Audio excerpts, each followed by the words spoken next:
ओंकार ध्वनीची निर्मिती झाली.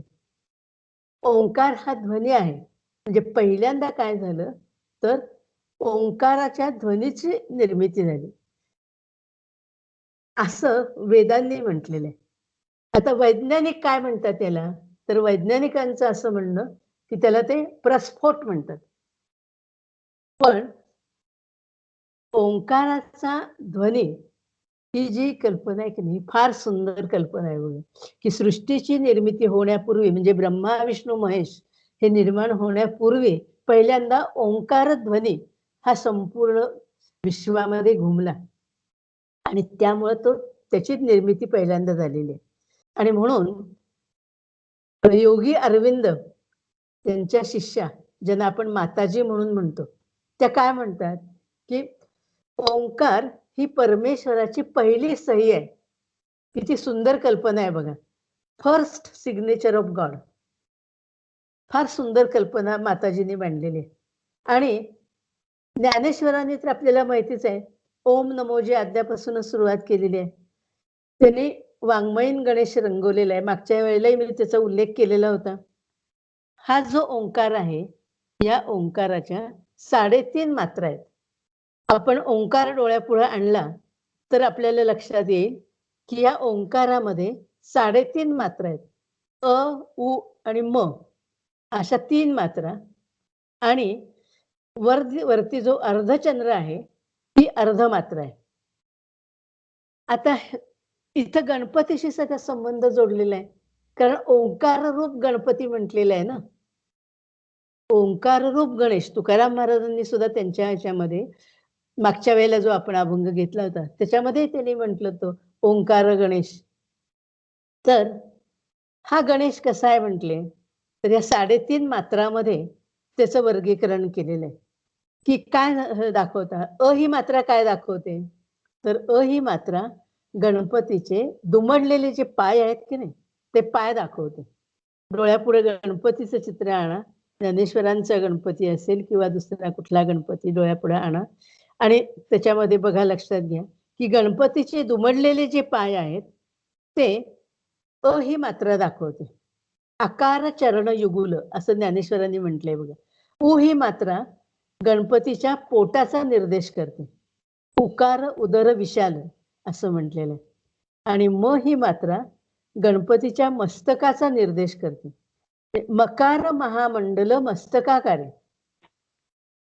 मस्तक हा उत्तमांग म्हटलं जातं. संपूर्ण शरीरामध्ये मस्तक हे उत्तमांग, शीर्ष हे उत्तमांग असं मानलं जातं. त्यामुळं मकार काय दाखवतो?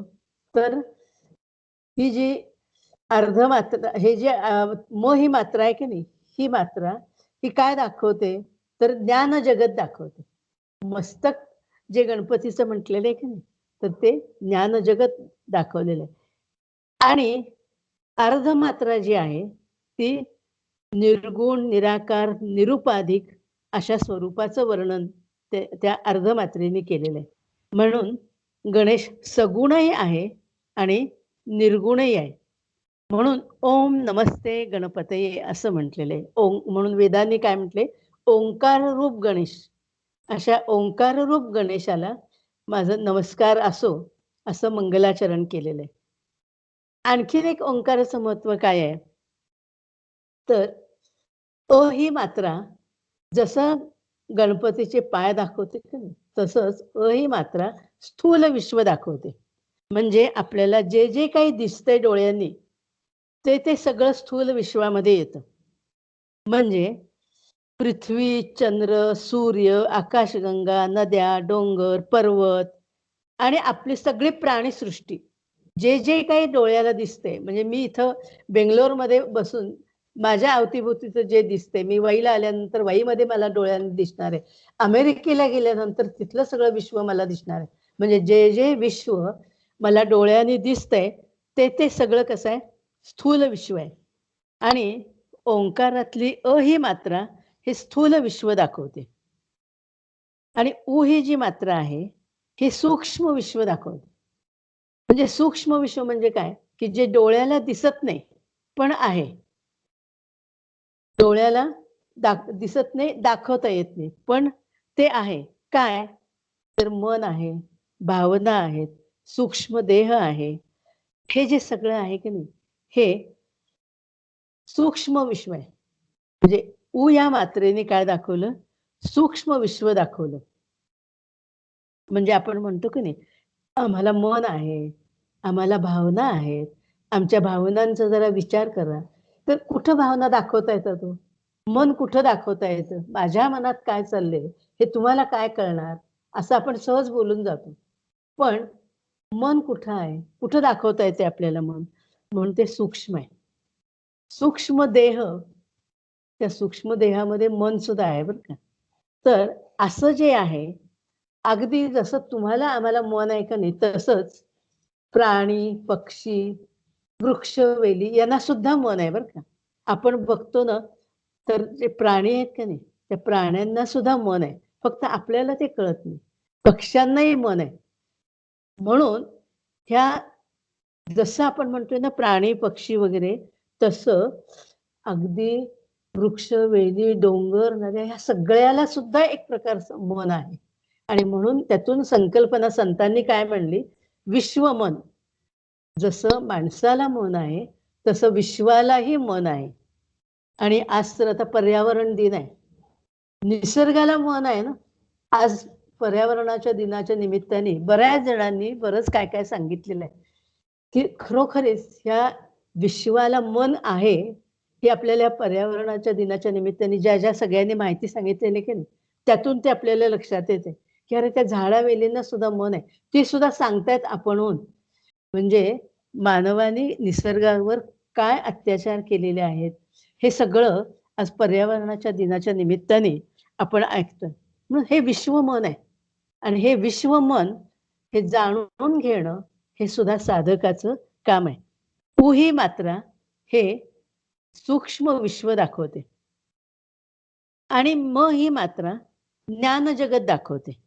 म्हणजे सर्व प्राणीसृष्टी ज्या परमात्म्याच्या सत्तेने चालते, ती जी सत्ता आहे, त्या परमात्म्याचं जे स्थान आहे, तो परमात्मा ह्या या मात्रेने दाखवलेला आहे. आणि तो कसा आहे? निर्गुण निराकार आहे. पण त्याची सत्ता आमच्यावर कशी आहे? तर तुकाराम महाराजांनी वर्णन केलेलं आहे, "वृक्षाचे ते पानं हाले त्याची सत्ता." असं त्यांनी त्यांच्या एका अभंगामध्ये म्हटलेलं आहे. झाडाचं पान झाडावरून केव्हा गळून पडायचं आणि ते वाळलेलं पान गळून पडल्यानंतर ते वाऱ्याने भरकटत कुठपर्यंत जायचं, हे सगळं त्या प्रारब्धावर अवलंबून आहे. आता आपण हे झाडाचं पान म्हणतो आपण, पण आपली सुद्धा अवस्था ही तशीच आहे, की आम्ही आमचं घर, माझं घर, माझं गाव असं म्हणून भोकत असतो. मी 50 वर्ष या घरामध्ये राहिले, या गावामध्ये 50 वर्ष मी राहिले, असं म्हणता पुन्हा प्रारब्धाने कुठल्या गावी जाऊन पळावं लागेल आणि कुठं जाऊन माझं गाव पुन्हा विसरून मला ज्या गावामध्ये आणि ज्या घरामध्ये आहे मी, त्याच घराला माझं घर म्हणावं लागेल, हे सांगता येत नाही. आणि अंतकाळ हा कुठे आणि कसा होणार आहे, हे सुद्धा त्याच्या सत्तेने चालणार आहे. अगदी संत जरी असतील, तरी संतांना सुद्धा हे प्रारब्ध चुकलेलं नाही. आणि म्हणून प्रत्यक्ष आपण भगवंताचंच बघितलेलं आहे, भगवान श्रीकृष्ण. निमित्त काय झालंय, तर व्याधाने मारलेला बाण हे निमित्त झालेलं आहे. म्हणजे परमेश्वराला सुद्धा या सगळ्यातनं मनुष्य अवतार घेतल्यानंतर त्याला सुद्धा या सगळ्यातनं जावं लागतं. आणि म्हणून ही मात्रा ही काय दाखवते, तर ही ज्ञान जगत दाखवते. हे संपूर्ण सगळं विश्व हे त्या परमेश्वराच्या सत्तेने चाललेलं आहे, हे दाखवते. मग माझ्यावर तरी सत्ता कुणाची आहे? जर सगळ्या विश्वावर जर सत्ता परमेश्वराची आहे, तर माझ्यावर सुद्धा त्या परमेश्वराचीच सत्ता आहे. आणि हे आपण संतांच्याकडे बघितल्यानंतर आपल्याला लक्षात येतं. संत कुठल्याही ठिकाणाबद्दल ममता दाखवत नाहीत. हे विश्वचे माझे घर या भावामध्ये ते आनंदात राहतात. जिथं जातील तिथं ते आनंदात राहतात. आणि आपण सुद्धा संतांच्याकडनं शेवटी हेच शिकायचंय. अंगी बाणवायचंय ते हे अंगी बाणवायचे. या अभ्यासातून आपल्याला हे शिकायचंय. ओम नमस्ते गणपते असं म्हणताना हे ओंकाराच्या ज्या 3 मात्रा आहेत आणि अर्धमात्रा. आता अर्धमात्रा जी आहे ती अर्धमात्रा म्हणजे हे प्रशांत परब्रह्माचं स्थान आहे. असं हे ओम या ह्याचं जे गणेशाचं जे स्वरूप सांगितलेलं आहे की नाही, आणि म्हणून पहिल्यांदा जो मंत्र आहे तो ओम नमस्ते गणपतये असा आलेला आहे. आणखीन एक महत्व कसं आहे, तर गणपती म्हणजे गणांचा अधिपती आहे. जो सगुण रूपातला जो गणपती आहे ना, तर त्याला काय म्हटलं, तो गणांचा अधिपती आहे. गण म्हणजे समूह, आणि तो गणेश, तो गणपती हा माझ्या देहातच आहे. तर हा माझा देह कसा आहे, तर हा देह माझा 36 तत्वांचा बनलेला आहे. म्हणजे 36 तत्वांचा जो समूह अशा या देहावर ज्याची सत्ता चालते तो गणपती. तोच देहामध्ये वास करणारा आत्माराम, ज्याला आपण म्हणतो की नाही आत्मा, माझ्या देहामधला आत्मा, ज्याला आत्माराम असं आपण म्हणतो, तोच गणपती. आणि पुढं पुन्हा मंत्र येणारच आहे की त्वम साक्षात आत्मा असे नित्यम, असं येणारच आहे पुढच्या ह्याच्यात. त्यामुळं ओंकार स्वरूप गणेशाला वंदन करून या स्तोत्राची सुरुवात श्रुतींनी, वेदांनी केलेली आहे. म्हणजे हे मंगलाचरण हे श्रुतींनी केलेलं आहे. आता दुसरा मंत्र. आवाज येतोय ना व्यवस्थित ऐकायला? आवाज येतोय ऐकायला? हा. दुसरा मंत्रचा याला आता खंड पहिला म्हटलंय बरं का. त्वमेव प्रत्यक्षम तत्वमसी. त्वमेव, त्वम एव, तूच. आणि काय म्हटले, तत्त्वम असि. तत्त्वम असि हे काय आहे, तर हे वेदांचं महावाक्य आहे. श्रुतीने काय म्हटले, त्वमेव प्रत्यक्षम तत्त्वमसि. 4 वेद आहेत, आपल्याला सगळ्यांना माहिती आहे, ऋग्वेद, यजुर्वेद, सामवेद, अथर्ववेद. तर 4 वेदांची 4 महावाक्य आहेत. पहिलं महावाक्य काय, अहम ब्रह्मास्मी. दुसरं तत्त्वम असि. आता तुम्हाला अर्थ त्याचा लक्षात येत असेल की अहम ब्रह्मास्मी, तत्त्वम असि, प्रज्ञानम ब्रह्म आणि अहम आत्मा ब्रह्म, हे 4 जी महावाक्य आहेत की नाही. आता महावाक्य म्हणजे काय, तर महावाक्य म्हणजे मोठं वाक्य असं नव्हे, तर महान आशय ज्याच्यामध्ये भरलेला आहे ते महावाक्य. एका वाक्यामध्ये तत्त्वम असि, एवढ्या एकाच वाक्यामध्ये एवढा महान अर्थ भरलेला आहे, म्हणून त्याला महावाक्य असं म्हटलेलं आहे. काय अर्थ भरलेला आहे त्याच्यामध्ये, तर तत्त्वम आणि असि हे 3 शब्द आहेत.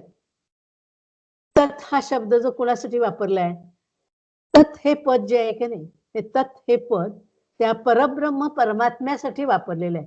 जो निर्गुण आहे, निराकार आहे, सर्वव्यापी आहे, असा जो परमात्मा आहे, त्या परमात्म्यासाठी तत् हे शब्द पद वापरलेलं आहे. आणि त्वम हे पद कुणासाठी वापरलेलं आहे, तर ते सद्गुरूंच्या जवळ बसून जो शिष्य अभ्यास करतोय की नाही, कारण वेदांमधला मंत्र आहेत, श्रुतींमधले मंत्र आहेत, तिथं ज्ञान कसं दिलं जातं, तर जवळ बसवून घेऊन सद्गुरू आपल्याला शिष्याला ज्ञान देत असतात. तर गुरु आपल्या शिष्याला काय सांगतायत, तत्त्वम असि.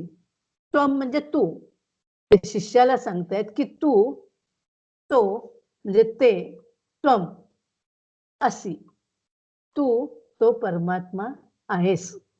तत्त्वम असि असं सद्गुरू आपल्या शिष्याला सांगतायत. म्हणजे तत्त्वम असि या पदाने काय काय दाखवलं, तर तत् हे पद परमात्म्यासाठी आहे, त्वम हे पद माझ्यासाठी आहे, आणि असि हे दोन्ही पदांचा समन्वय आहे. आता इथं त्यांनी काय म्हटलंय, गणपतीला म्हटलंय तत्त्वम असि. म्हणजे इथं एक असं आपण गृहीत धरलेलं आहे की तुम्ही आम्ही ज्यावेळेला साधनेला बसतो का नाही, त्यावेळेला आपल्याला एकदम निर्गुण निराकार परमात्म्यावर लक्ष केंद्रित करणं हे शक्य होत नाही. आम्हाला डोळ्यापुढं काहीतरी असावं लागतं. काहीतरी पुढं अवलंबून असल्याशिवाय आमचं चित्त एकाग्र होत नाही. म्हणून मग आम्ही काय ठेवलंय पुढं? तर गणपतीची मूर्ती आहे किंवा गणपतीचा फोटो आहे. असा आम्ही पुढं समोर ठेवून मग आम्ही साधना करायला बसलेलो आहे. आणि मग गणपतीला हे असं म्हटलेलं आहे, की तत्त्वम असि. म्हणजे हे गजानना, तो निर्गुण निराकार परमात्मा तूच आहेस, असं म्हटलेलं आहे. म्हणजे समोर जे आपल्या गजानन आहे की नाही, जो गणपती आहे, त्याला काय म्हटलेलं आहे? तो परमात्मा म्हणजे तूच आहेस. म्हणजेच आता इथं काय जाणून घ्यायचं आहे? तर माझ्या डोळ्यापुढे जी गणपतीची सगुण साकार मूर्ती आहे, ती जितकी आहे खरी, तितकीच तो गणपती म्हणजे तो निर्गुण निराकार परमात्मा आहे. आणि याच्यामध्ये दोन्ही दाखवलं. सगुणही दाखवलं आणि निर्गुणही दाखवलं. सगुण कसं आहे? तर आपल्याला माहिती आहे, आपल्या डोळ्यापुढे जो गणपती आहे की नाही, तर ह्या गणपतीचं सगुण रूप कसं आहे? तर गणेशाचा कंठापासून मस्तकापर्यंतचा भाग हा हत्तीचा म्हणजे गजाचा आहे. बघा नीट लक्षात घ्या, की कंठापासून मस्तकापर्यंतचा जो भाग आहे, तो गजाचा म्हणजे हत्तीचा भाग आहे. आणि कंठापासून पायापर्यंतचा जो भाग आहे, तो माणसाचा आहे. आता याच्या पाठीमागचा इतिहास तुम्हाला माहिती आहे. सगळ्यांना गणेशाच्या जन्माची कथा माहिती आहे सगळ्यांना, की पार्वतीने तो करून ठेवलेला आहे, मूर्ती ती करून ठेवलेली आहे आणि त्यांनी शंकरांना अडवलेलं आहे. आता ती कथा मी सगळी इथं सांगत नाही, कारण ती कथा सगळ्यांना माहिती आहे, की का हत्तीचं मस्तक बसवावं लागलं. शंकरांनी शिरच्छेद केल्यामुळं पार्वतीने हट्ट धरला, की त्याला तुम्ही जिवंत करा.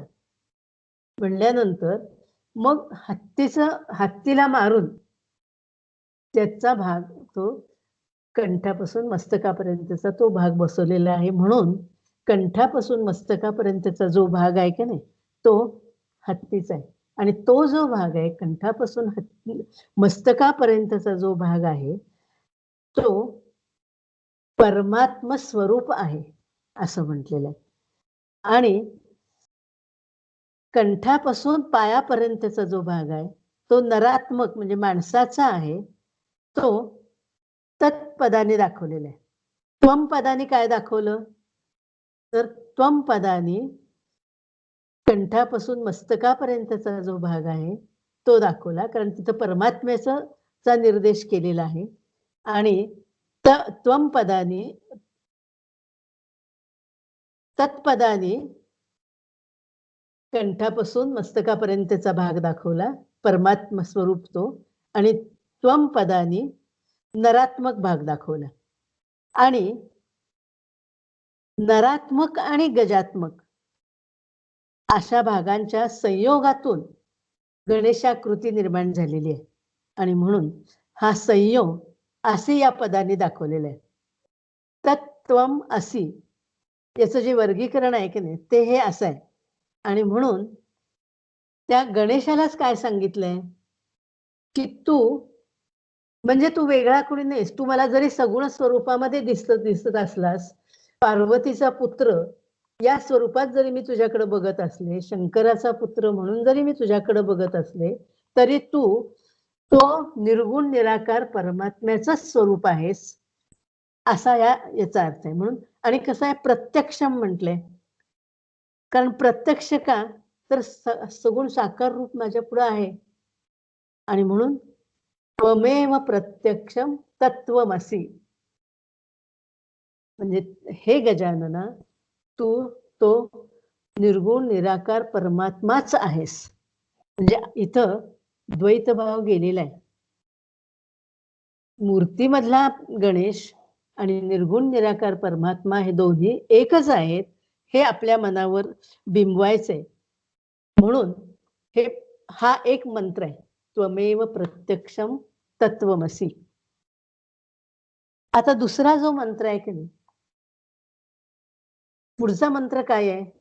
त्वमेव केवलम कर्तासि त्वमेव केवलम धर्तासी, त्वमेव केवलम हर्तासी.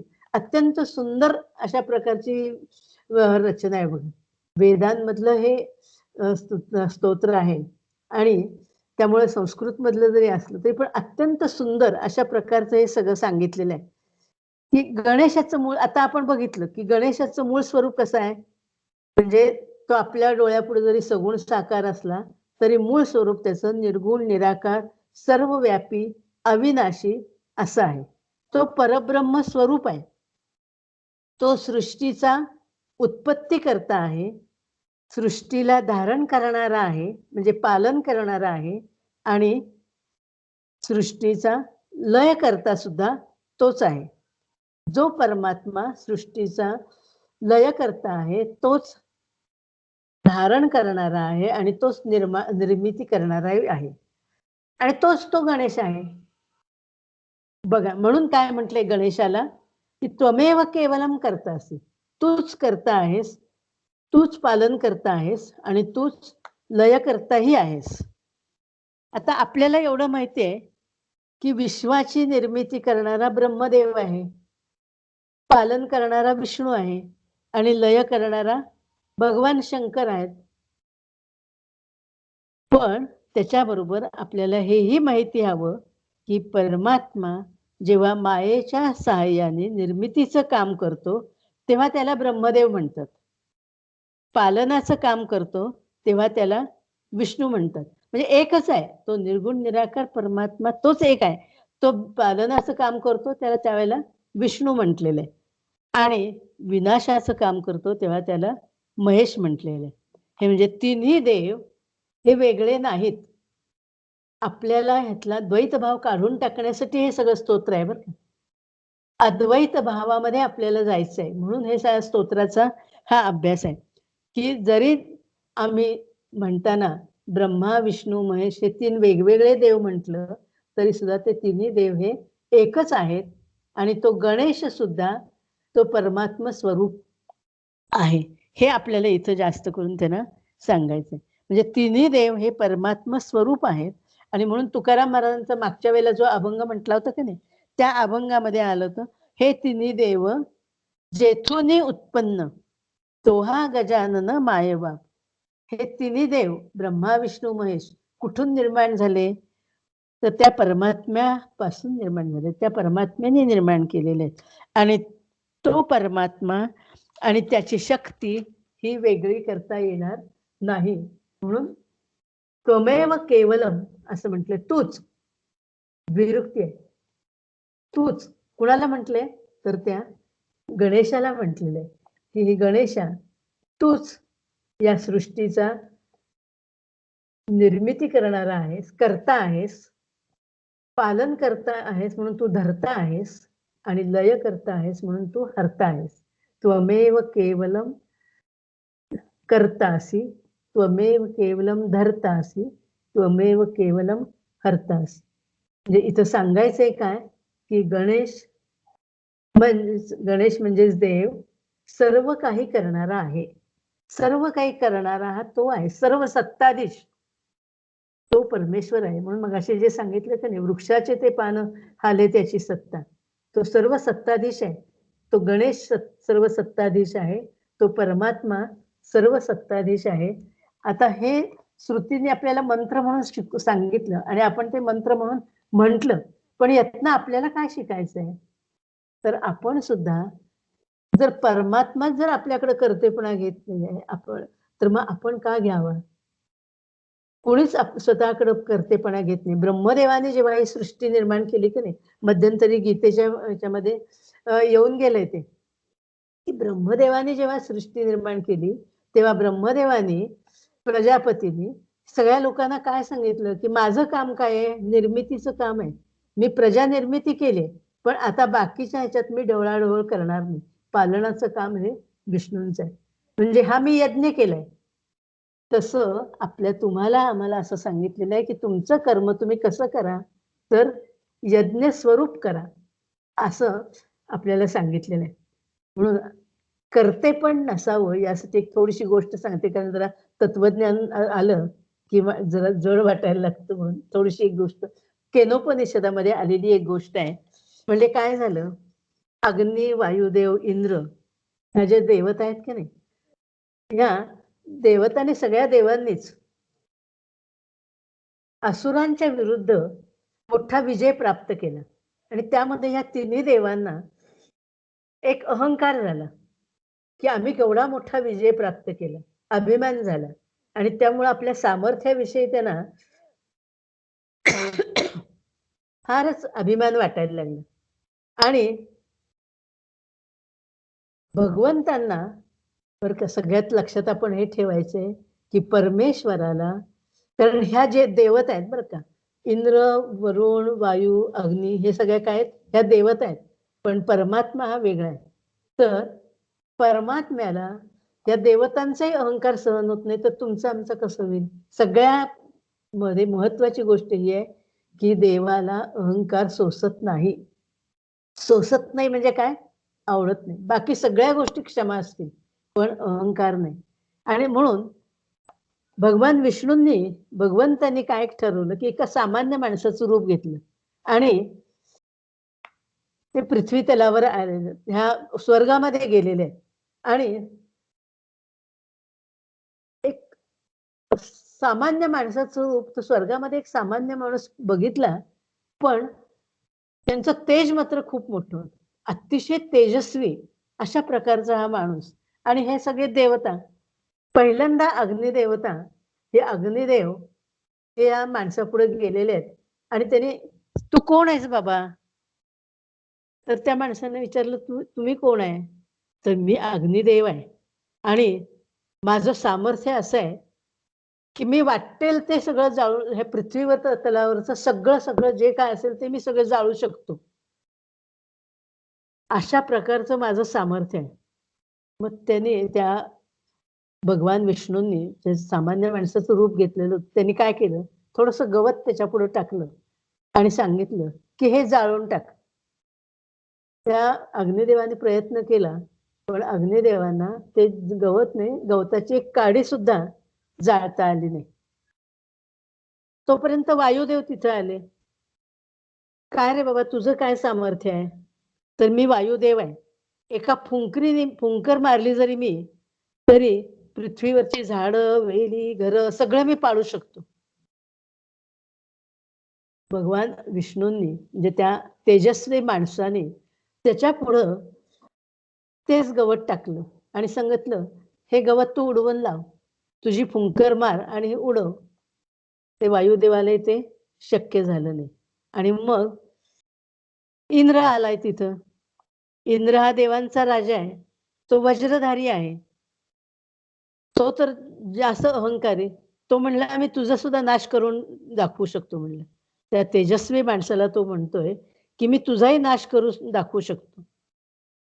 आणि मग तिथं भगवंत स्वतः प्रगट झालेले आहेत.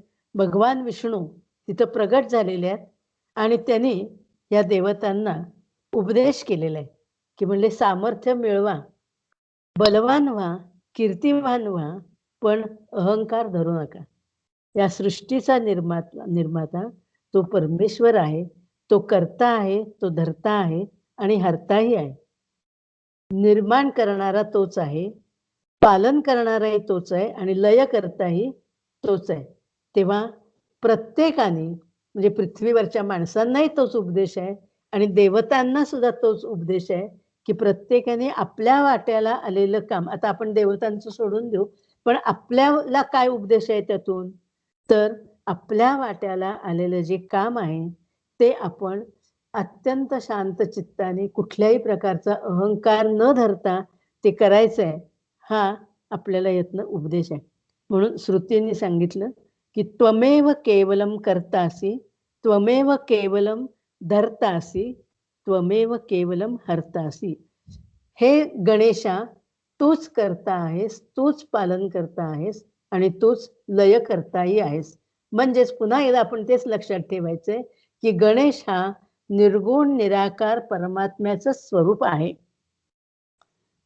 या मंत्राने तेच सांगितलं. म्हणजे बघा तुम्ही लक्षात येईल आता, की प्रत्येक मंत्र काय सांगतोय? वेगळं फार सांगत नाही. पण पुन्हा, पुन्हा, पुन्हा, पुन्हा आपल्या मनावर बिंबवण्यासाठी वेगवेगळ्या पद्धतीनं सांगितलेलं आहे. आता पुढचा मंत्र काय आहे?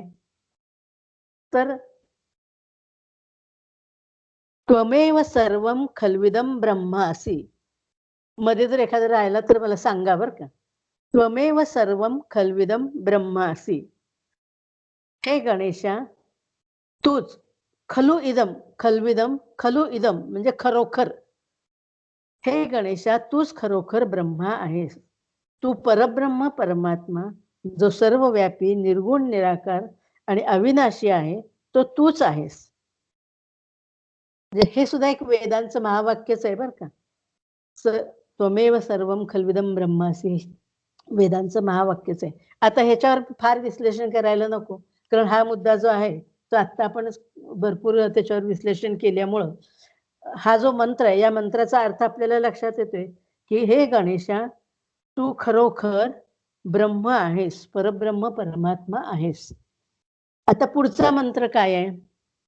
त्वं साक्षात आत्मासि नित्यम. आता गणेशाला काय म्हटलं? तर आता गणेशाला आतापर्यंत काय बघितलं होतं? तो निर्गुण निराकार परमात्मा, जो सर्वव्यापी आहे, जो अविनाशी आहे, म्हणजे चराचरामध्ये जो सर्वत्र भरलेला आहे, त्याचं वर्णन केलं. आता काय सांगतायत? त्वं साक्षात आत्मासे नित्यम. आत्मस्वरूपामध्ये बघितलेलं आहे बरं का आता. आता गणेशाला आत्मस्वरूपामध्ये बघितलेलं आहे. म्हणजे विश्वामध्ये सर्वत्र भरून राहिलेला परमात्मा, अगदी मातीच्या कणापासून, मुंगी कीटकापासून, वृक्षवेलींपासून, पशु पक्षी हिंस्त्र श्वापद, सुष्ट दुष्ट प्रवृत्तीची माणसं, सर्वत्र तो परमात्मा आहे. सर्वांच्या ठिकाणी तो परमात्मा आहे. मग तो आमच्यामध्येही आहे. म्हणून आता त्याला गणेशाला काय कुठल्या स्वरूपात बघितलं?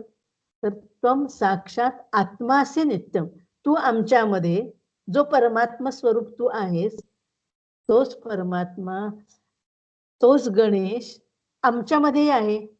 आणि तो आमच्यामध्ये कसा आहे? तर आत्मस्वरूपाने आहे. किती सुंदर विश्लेषण छान केलेलं आहे बघा त्यांनी, की विश्वात भरलेलं चैतन्य हे माझ्यातही आहे, ते माझ्यामध्ये अंश रूपाने आहे. आणि तेच गणेशाचं परब्रह्म स्वरूप आहे. म्हणजे गणेश माझ्यातही आहे. त्वं साक्षात आत्मासी नित्यम. हे गणेशा, तू माझ्यातही आहेस. कसा आहेस माझ्यात? तर आत्मस्वरूपाने आहेस.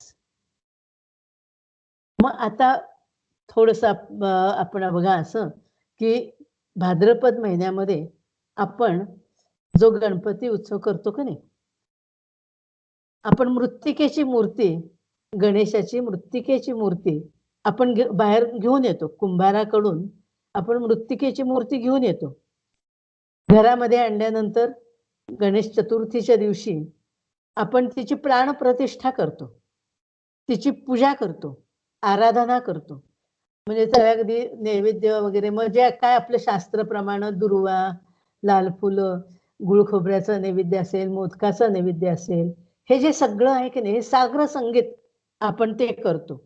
आणि किती दिवस? तर ज्याच्या ज्याच्या घरामध्ये पूर्वापार चालत आलेल्या पद्धतीप्रमाणे कुणाकडं 1.5 दिवस, कुणाकडं 5 दिवस, कुणाकडं 10 दिवस असा तो गणपती असतो. आणि त्यानंतर त्या मूर्तीचं विसर्जन केलं जातं. आता जर स्वातीने आता त्या ग्रुपवर जे प्रश्न निर्माण केलाय का नाही, तसा तरुण मुलांच्या पुढे मनामध्ये असा प्रश्न येतो की नाही, की जी मूर्ती आणायची आणि जी मूर्ती देव म्हणून त्याची प्रतिष्ठापना करायची, त्याची पूजा करायची, मग ती 5 दिवस असेल, 10 दिवस असेल. त्याची अगदी आपण पूजा करतोय, स्तोत्र म्हणतोय आणि मग ती मूर्ती विसर्जित का करायची? जी मूर्ती आम्ही आणली, म्हणजे देव आणावा आणि विसर्जन करावं. हे कसं काय? असा प्रश्न या मुलांच्या पुढं पडतो आणि आपल्याला त्याचं उत्तर देता येत नाही. तर ह्याचं उत्तरही आपल्याला देता यायला पाहिजे, की हा पार्थिव गणेश आहे आणि हा म्हणजे मृत्तिकेची मूर्ती म्हणजे ही पार्थिव पूजा आहे. आणि ही पार्थिव पूजा जी आहे, त्या पार्थिव पूजेमध्ये आपण किती रमायचो? तर ती मूर्ती आणल्यानंतर त्याची आराधना आपण अशी करायची आहे, की त्या जे काय 1.5 दिवस, 5 दिवस, 10 दिवस जे असतील का नाही, तेवढ्या दिवसामध्ये त्या मूर्तीशी आपण इतकं एकरूप होऊन जायचंय, की ती मूर्ती आपल्या अंतःकरणामध्ये बसवायची. ती मूर्ती आत्मस्वरूपामध्ये त्वमेव त्वम साक्षात आत्मासी नित्यम म्हटलंय ना, तर ती माझ्या अंतःकरणामध्ये मी ती स्थापित करायची. आणि एकदा त्या मूर्तीतलं देवत्व मी जर माझ्या अंतःकरणामध्ये स्थापित केलं, तर मग काय झालं? त्या मूर्तीतलं देवत्वच मी काढून घेतलं ना आणि ते मी माझ्या अंतःकरणामध्ये स्थापित केलं. मग ती मूर्ती काय झाली? पार्थिव मूर्ती राहिली. मग त्याचं विसर्जन केलं तरी काही हरकत नाहीये. मग आपल्याला काही वाटणार नाही. कारण का? तर आता ती मूर्ती माझ्या अंतःकरणातच आहे. तो गणेश आता माझ्या अंतःकरणातच आहे. त्यामुळं या सगळ्याचा अर्थ आपण लक्षात घ्यायचा आहे, की इथं सुद्धा हेच सांगितलेलं आहे, की गणेशा तू प्रत्यक्ष म्हणजे साक्षात म्हणजे नित्य माझ्या ठिकाणी आत्मस्वरूपाने आहेस. त्वम साक्षात आत्मासी नित्यम. नित्य आहेस आणि साक्षात आहेस. प्रत्यक्ष आहेस, साक्षात आहेस आणि नित्य आहेस म्हणजे कायम. जोपर्यंत मी आहे, जोपर्यंत हा देह आहे, तोपर्यंत या देहामध्ये तू आत्मस्वरूपाने माझ्या ठिकाणी आहेस आणि त्याची मला जाण आहे. ह्या पद्धतीनं आता इथं हा पहिला खंड समाप्त झालेला आहे. म्हणजे त्वम साक्षात आत्मासी नित्यम पर्यंत पहिला खंड म्हणतात त्याला. हा इथं समाप्त झालेला आहे. आता पुढचा जो आहे की नाही, तो एकच मंत्र आहे. तो काय आहे? ऋतम वच्मी सत्यम वच्मी. हा दुसरा खंड. ऋतम म्हणजे योग्य आणि सत्य आणि सत्यम वच्मी. मी योग्य बोलतोय आणि मी सत्य बोलतोय. साधक गणेशाला सांगतोय ना, गणेशाशी संवाद चाललाय ना. बघा, आपण ज्यावेळेला हे गणपती अथर्वशीर्ष म्हणणार आहोत, त्यावेळेला आपल्याला त्या गणेशाशी संवाद साधायचा आहे. त्याच्याशी एकरूप व्हायचंय आणि त्याला जेव्हा मी सांगितलं, की तू परब्रह्म स्वरूप आहेस, तू माझ्या ठिकाणी आत्मस्वरूपाने आहेस, तू साक्षात आणि नित्य स्वरूपाने माझ्या ठिकाणी आहेस, हे जेव्हा मी त्या गणेशाला सांगतेय, त्यावेळेला आता मी काय सांगते गणेशाला? तर ऋतम वच्मी सत्यम वच्मी. सत्य तेच सांगितलं आणि योग्य तेच सांगितलं. मी योग्य बोलते आणि सत्य बोलत आहे. तूच करता आहेस, तूच धरता आहेस, तूच हरता आहेस, तूच परब्रह्म परमात्मा आहेस. हे शाश्वत सत्य आहे आणि हेच योग्य आहे. आता योग्य आणि सत्य असे 2 शब्द वापरलेत की नाही? तर योग्य सत्य का म्हटलं?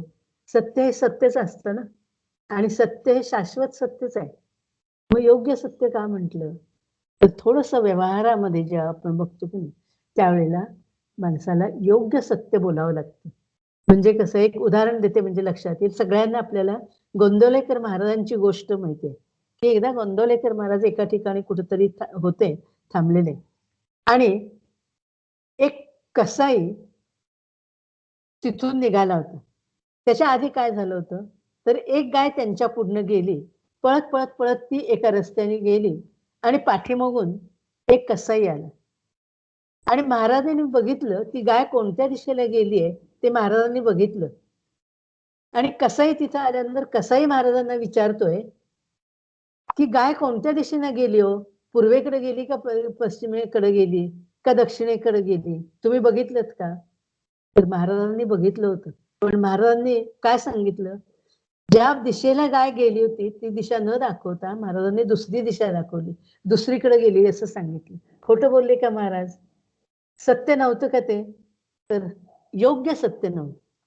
कारण का? तर महाराजांनी जर ते सत्य म्हणून जर तीच दिशा दाखवली असती, तर त्या कसायाने त्या गायीला मारलं असतं आणि गायीच्या हत्येचं पाप कुणाला लागलं असतं? महाराजांना लागलं असतं. आणि महाराज हे होऊन देणार नव्हते. एका गायीची हत्या होऊन देणं हे महाराजांच्या स्वभावात बसणारच नव्हतं. कारण गायींचं पालन, गोपालन हा तर त्यांचा महत्वाचा धर्म होता. श्रीकृष्णाचा अवतार आहे. त्यामुळं त्यांनी जे केलं ते कसं होतं, सत्य होतं आणि योग्य सत्य होतं. आणि म्हणून इथं त्यांनी ऋतम वच्मी सत्यम वच्मी असं सांगितलेलं, की मी योग्य तेच बोलतो आणि सत्य तेच बोलतो. किंवा आता महाभारतामध्ये युधिष्ठिराने जे सांगितले का नाही, प्रसंग सगळ्यांना माहिती आहे, नरोवा कुंजरोवा. युधिष्ठिर कधीही खोटं बोलणार नाही, पण अश्वत्थामा मारला गेला का? तर हो, अश्वत्थामा मारला गेला, पण तो हत्ती होता का अश्वत्थामा माणूस होता ते मला माहिती नाही. नरोवा कुंजरोवा. न्यायासाठी काही वेळेला हे थोडंसं असं बोलावं लागतं. ते योग्यच आहे आणि ते सत्यही आहे. म्हणून इथं त्यांनी म्हटलंय, श्रुतींचा मंत्र आहे हा, की ऋतम वच्मी, सत्यम वच्मी. आता पुढचा जो खंड आहे का नाही, तिसरा खंड आहे. 2 खंड झाले आता आपले. 5 वाजलेले आहेत. थोडंसं घेऊया आणखीन, चालेल ना? हॅलो. पुढचा मंत्र घेऊया ना?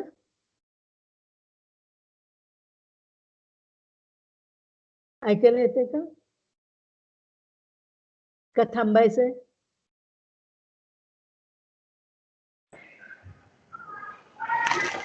चालेल चालेल. घेऊया ना थोडासा. हो हो. आता हां, म्हणजे जरा थोडंसं आपल्याला पुढे जाईल. पुढचा जो मंत्र आहे तो असा आहे, अवत्वम माम अववक्तारम अवश्रोतारम अवदातारम अवधातारम अवानुचा नवम शिष्यम.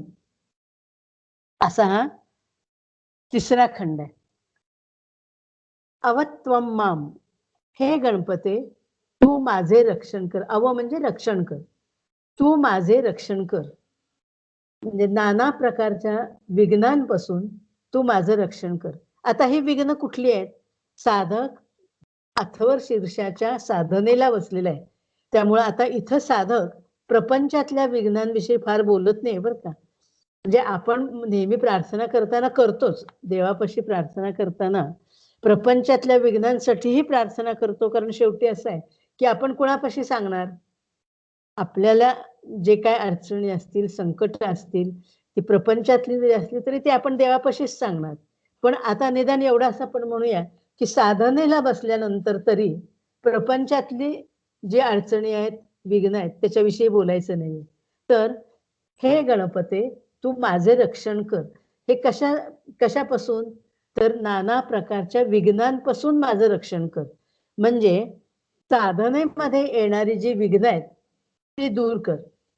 माझी श्रद्धा, माझी निष्ठा कधीही डळमळीत होऊ देऊ नकोस. कारण करत असताना खूप वेळेला असं होतं बघा, कधीतरी आम्ही हे अथर्व शीर्षाचं पठण करायला घेतलं, पुन्हा असं वाटतं की ते विष्णू सहस्त्रनाम फार चांगलं आहे बरं का, आणि ते फार फलदायी आहे. मग आपण ही साधना बाजूला ठेवतो आणि विष्णू सहस्त्रनामाची घेतो. पुन्हा काही वेळेला असं वाटतं की देवी सुक्त जे आहे किंवा श्री सुक्त जे आहे ते जास्त चांगलं आहे. किंवा आणखीन कोणीतरी दुसरं काहीतरी आपल्याला सांगत असतं. मग आपण काय करतो, एक हाती घेतलेलं बाजूला ठेवतो, दुसरं हाती घेतो. किंवा या सगळ्यामध्ये सुद्धा कुणीतरी आपल्याला सांगते, काय कशाला हे मागं लागलंय एवढं कुणास ठाऊक. सरळ आपलं हसावं, खेळावं, निवांत मजेत राहावं. कशाला हे स्तोत्र, ती साधना, तासनतास बसायचं. त्याच्यापेक्षा कसं गप्पा माराव्यात, हसावं, खिदळावं. त्याच्यामध्ये आपला वेळ खूप चांगला जातो, आनंदात राहावं. असं एक तत्वज्ञान आहे. आणि काही वेळेला मग आपल्याला ते पटायला लागतं. आणि म्हणून इथं साधनेला बसल्यानंतर गणेशालाच असं प्रार्थना करायची की माझी जी श्रद्धा आहे की नाही तुझ्यावरची जी निष्ठा माझी आहे ती कधीही डळमळीत होऊ देऊ नकोस. कारण ते एक विघ्नच आहे, ते तू दूर कर. माझं मन विषयांकडे ओढलं जातं आणि त्यामुळं साधनेमध्ये अडथळा येतो. तर तो अडथळा तू दूर कर. आणखीन आहे की मला अहंकार जास्त आहे. थोडीशी साधना झाली की नाही, माझा जप एवढा झाला की मग अरे मी रोज किती माळा जप करते माहिती आहे? 25 माळा जप मी करते. रोज मी 21 वेळा अथर्व शीर्ष म्हणते. मी रोज 12 वेळा विष्णू सहस्त्रनाम म्हणते. रोज माझं अशी साधना थोडासा अहंकार यायला लागतो आणि अहंकार आला की केलेल्या साधने सगळी निष्फळ होते आणि म्हणून गणेशाला अशी प्रार्थना आहे की अवत्वम माम. इथं धनाची, पुत्राची, प्रापंचिक गोष्टींची मागणी केलेली नाही. साधक साधनेला बसला आहे आणि साधनेमध्ये येणारे जे अडथळे आहेत ते दूर कर, अशी प्रार्थना आहे. आता पुढची प्रार्थना काय आहे? पुढचा मंत्र काय आहे? अववक्तारम. वक्त्याचं रक्षण कर असं म्हटलेलं आहे. शिष्य गुरूंसाठी ही प्रार्थना करतो किंवा ज्ञान घेऊन जो ज्ञान वक्ता जो देतोय इतरांना त्या वक्त्याचं रक्षण कर असं म्हटलेलं आहे. म्हणजे गुरूंसाठी आहे, वक्त्यासाठी आहे. गणेशा, तुझं महात्म्य मी लोकांना सांगतोय, त्यामध्ये काही उणिवा राहण्याची शक्यता आहे, काही त्रुटी राहण्याची शक्यता आहे. सगळ्याच गोष्टी माझ्या अनुभूतीच्या आहेत असं नाहीये. पण समर्थांनी असं म्हटलेले की जे जे आपण असे ठावे ते ते इतरांशी शिकवावे, शहाणे करून सोडावे सकळ जन. यातला सगळा अधिकार मला नाहीये, पण तरी सुद्धा जे जे मला थोडंसं माहिती आहे ते ते मी सांगावं, अशा दृष्टिकोनातून हे प्रबोधनाचं काम वक्ता करतोय आणि म्हणून या वक्त्याच्या मनामध्ये अहंकार येऊ नये म्हणून ही प्रार्थना आहे की अववक्तारम. आणि शेवटी प्रबोधन हे सुद्धा कसं आहे की साधना म्हणून करायचे. संतांचा निरोप या भूमिकेतनं ते करायचे काम. म्हणजे चिंतन मनन या निमित्ताने काय होतं, तर माझं चिंतन होतं, मनन होतं. अथर्व शीर्षाचा अर्थ सांगायचा आहे म्हणल्यानंतर मी त्याच्यावर चिंतन करते, मनन करते. गीता सांगायचे म्हटल्यानंतर त्याचं माझं चिंतन होतं, मनन होतं. माझ्यामध्ये त्रुटी असतील पण तरी सुद्धा त्या त्रुटी सुद्धा हळूहळू दूर होतील आणि म्हणून वक्त्याचं रक्षण कर. आणि हे प्रबोधन करत असताना माझ्या ठिकाणी कुठल्याही प्रकारचा अहंकार येऊ नये यासाठी मी सुद्धा दक्ष असायला पाहिजे. परमेश्वराची तर प्रार्थना आहेच, गणेशाची तर प्रार्थना आहेच, पण मी स्वतःही दक्ष असायला पाहिजे. आणि याच्या जोडीला अवश्रोतारम म्हटलेलं आहे. वक्ता म्हणले की लगेच श्रोता, श्रोत्याचे रक्षण कर म्हटलेलं आहे की जो श्रद्धायुक्त अंतःकरणाने, म्हणजे गणेशाला म्हटले सांगितलंय बरं का की गणेशा, जो श्रद्धायुक्त अंतःकरणाने तुझ्या स्वरूपाचं श्रवण करतो त्या तुझ्या भक्तांचे तू रक्षण कर. जो मंत्र हा शांतपणाने म्हणतो आणि त्या मंत्राचा अर्थ समजून घेतो, अध्यात्मातील ग्रंथांचं पठण श्रवण, कारण श्रवण साधना ही अत्यंत महत्वाची सांगितलेली आहे बरं का. नवविधा भक्तीमध्ये सर्वात श्रेष्ठ भक्ती कोणती सांगितली आहे, तर श्रवण भक्ती सांगितलेली आहे. पहिलं स्थान हे श्रवण भक्तीला दिलेलं आहे आणि श्रोत्यांची श्रद्धा डळमळीत होऊ नये म्हणून ही प्रार्थना केलेली आहे. गीतेमध्ये भगवंतांनी असं स्पष्ट म्हटलेलं आहे की श्रद्धावान लभते ज्ञान. श्रोत्यांचं रक्षण म्हणजे ते त्यांनी जे काही श्रवण करायचंय त्यासाठी ही प्रार्थना आहे. मंगलकारकच असं त्यांनी ऐकावं. जे पहिल्या आपण शांती मंत्रामध्ये जे म्हटलं होतं का नाही की आम्ही मंगलकारक असेल तेच ऐकावं, तेच इथं आहे की श्रोत्यांनी मंगलकारकच ऐकावं आणि ज्ञानी माणसाकडून श्रवण करून घेताना अत्यंत निष्ठेने, श्रद्धेने हे करावं. अशा प्रकारचं माझं श्रवण असावं. म्हणजे कसं श्रवण असावं, तर एक व्यवहारातलं उदाहरण देते बघा की परदेशामध्ये माझा मुलगा आहे आणि त्या परदेशातल्या मुलाकडं माझं सगळं लक्ष लागलेलं आहे. त्याची जर एखादी वार्ता कोणी सांगितली, त्याचा एखादा मित्र कोणी आला आणि तो जर माझ्या मुलाविषयी काही सांगायला लागला तर किती उत्सुकतेने मी ऐकेन की त्याचं कसं चाललंय, त्याची तब्येत कशी आहे, त्याचं काम कसं चाललंय, तो तिथं कसा आहे, ज्या प्रेमाने, ज्या उत्सुकतेने मी ऐकणार आहे, त्या प्रेमाने, त्या उत्सुकतेने भगवंताच्या स्वरूपाचं, गणेशाच्या स्वरूपाचं वर्णन मी ऐकावं. इतक्या श्रद्धेने मी ऐकावं. तुकाराम महाराजांचा एक अभंग आहे, त्या अभंगामध्ये त्यांनी म्हटलेलं आहे, पुत्राची वार्ता शुभ ऐके जेवी माता. पुत्राची वार्ता शुभ ऐके जेवी माता, तैसे राहो माझे मन, गाता ऐकता हरीचे गुण. भगवंताचं, गणेशाचं, परमेश्वराचं, त्याच्या गुणांचं श्रवण करताना माझं कसं श्रवण असावं, तर अत्यंत निष्ठेने आणि श्रद्धेने केलेलं ते श्रवण असावं, असं म्हटलेलं आहे. म्हणून संतांची वचने ऐकताना माझ्या मनामध्ये कुठल्याही प्रकारची अहंता नसावी. खूप वेळेला असं होतं की श्रोते ऐकायला बसतात आणि ऐकत असताना वक्ता काय सांगतोय ते ऐकण्यापेक्षा सुद्धा वक्त्याचं काय चुकतंय असं वक्त्याची परीक्षा घेण्याच्या दृष्टिकोनातून श्रोते बसतात. त्यामुळं श्रोत्यांच्याही ठिकाणी अहंकार नसावा, वक्त्याच्याही ठिकाणी अहंकार नसावा, अशा प्रकारची प्रार्थना यामध्ये केलेली आहे. आता मला वाटतं आपण थांबूया, 5:15 वाजलेत. कारण तसं हे सांगत गेलं तर पुढं बराच वेळ लागेल. तेव्हा पुढचा जो आहे अवधातारम अवधातारम, हे आपण पुढच्या वेळेला घेऊया. गोपाल कृष्ण भगवान की जय.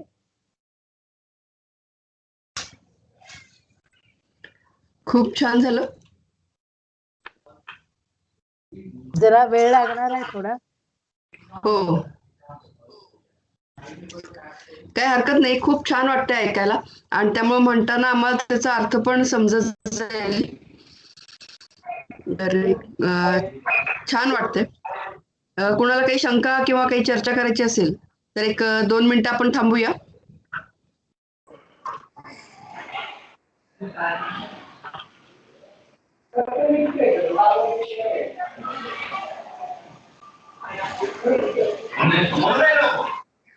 रश्मी, बसायला म्हणतेस का?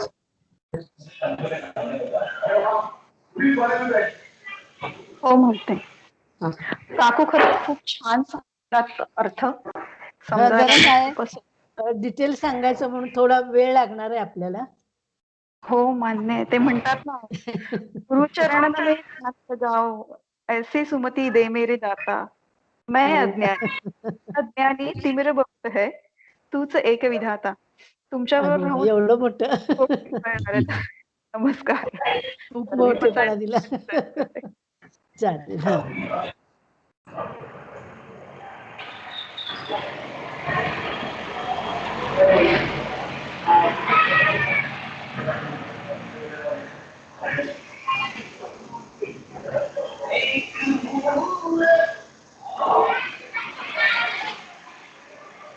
बाकीचे आवाज जास्त आहेत. रश्मीचा आवाज म्यूट झालाय का? बहुतेक हा, रश्मीचा रश्मीचा आवाज म्यूट म्यूट झालाय. झाला. बाकीच्यांनी जरा हे करा. हा, झालं. हा परत घेते. हा हा, ठीक आहे. आता विश्वात्मके देवे, येणे वाग्यज्ञे तोषावे, तोषो निमज द्यावे, पसाय दान हे. जे खळांची व्यंकटी सांडो, तया सत्कर्मी रती वाढो, भूता परस्परे पडो, मैत्र जीवांचे. दुरिताचे तिमिरचा विश्वस्वधर्म सूर्ये पाहो, जो जे वांछिल तो ते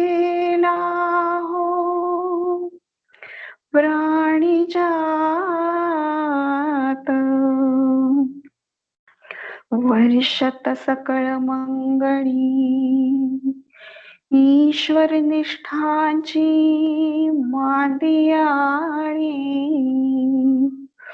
अनवरत भूमंडळी भेट तू भूता चला कल्पतरूंचे आरव चेतना चिंतामणीचे गाव बोलते जे अर्णव पियुषाचे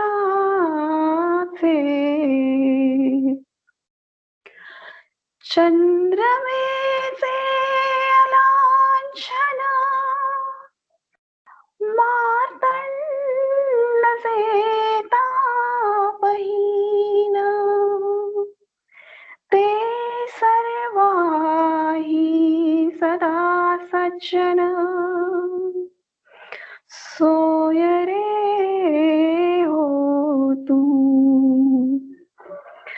किंबहुना सर्व सुखी पूर्ण होनी तिही लोकी भजिजो आदि पुरुखी अखंडित आणि ग्रंथोपजीविये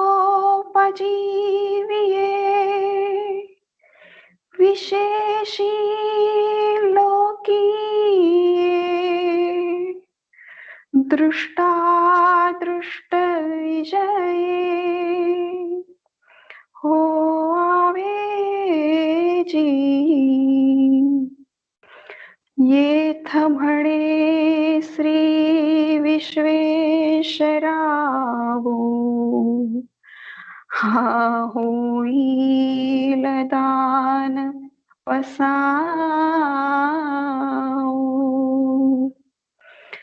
येणे वरे ज्ञान देओ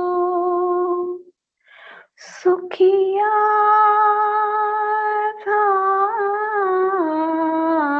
झाला. ओम शांती. छान हं रश्मी, प्रसारण खूप छान. थँक्यू. नमस्कार सगळ्यांना. छान झालं आजचं सेशन, छान झाला. पसायदान पण खूप छान झालं. आज आपण आता इथेच थांबूया. पुढच्या शनिवारी भेटूया 4 छाया वाजता. त्यांचा हो नक्की. छाया त्यांचा अभंगही छान झाला. हो हो हो. खूपच.